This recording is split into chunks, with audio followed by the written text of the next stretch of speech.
Hey everybody, this is Marty Sleva, and I'm here with Brian Altano. Hi. Hi guys. Yeah, and we're here to talk about Dead Rising 3, which was announced as an Xbox One exclusive at the Microsoft press conference.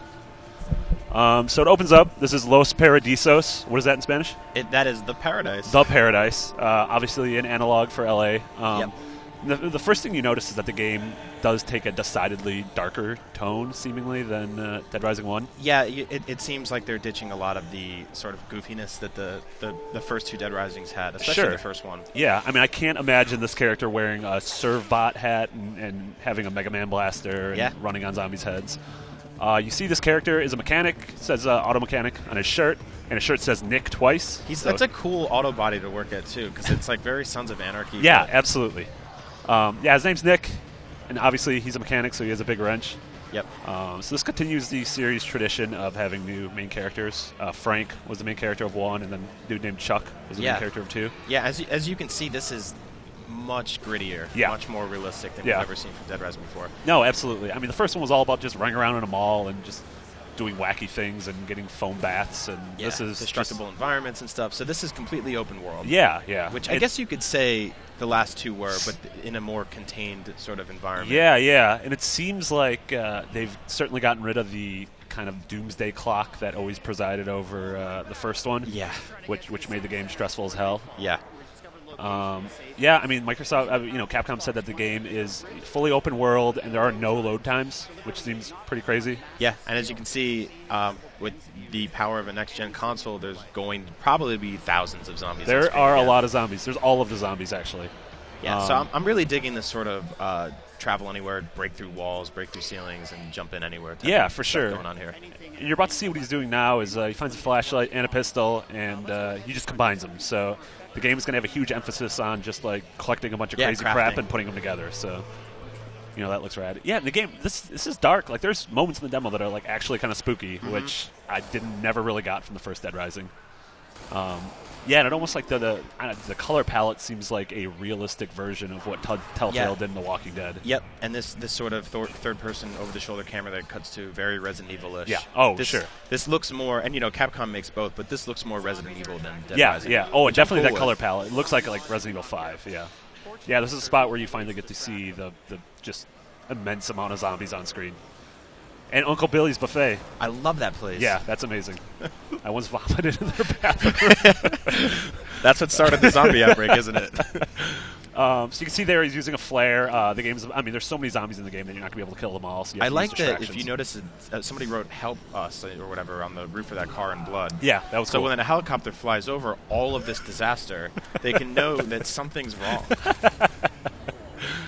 Because nothing else is really indicating that. It's like, well, it's just a mob. No, they look fine. They didn't write anything on their car. The Los Paradiso Titans probably won the Super Bowl or something. Yeah, I mean, to be fair, this does look like San Francisco always. This does just regularly. Yeah, I mean the game does look great. Like this is, I mean, all the games Microsoft showed are like, wow, yep, that looks great. The big question is gonna be, is it $500 great? Yeah. Now. Yeah, these destructible environments are really cool. Yeah, it looks amazing. So, and you'll see it in a second, but yeah, these melee kills are awesome. Yeah. His gun just broke. Yeah. So that's just like the first one and the second one, where as gritty and realistic as this gets, the weapons break when you use them too much, and which I guess is good and bad. Might happen. Yeah, I've never seen somebody fire a gun so many times that it just broke in half. But now he's got a buzzsaw. He's leaving a boxing ring. You can create improvised combinations with Look at that.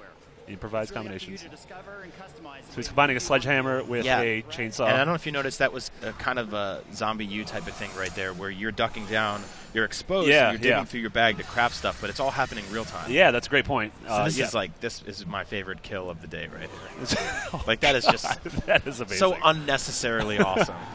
And then this thing, this car is actually looks like an homage to the main character Chuck from 2. Yeah, he wore like a leather jacket that had those exact same colors on it. So, and this is some of my favorite stuff in the first one, was getting in a car and just driving, plowing through hundreds of zombies. Yeah.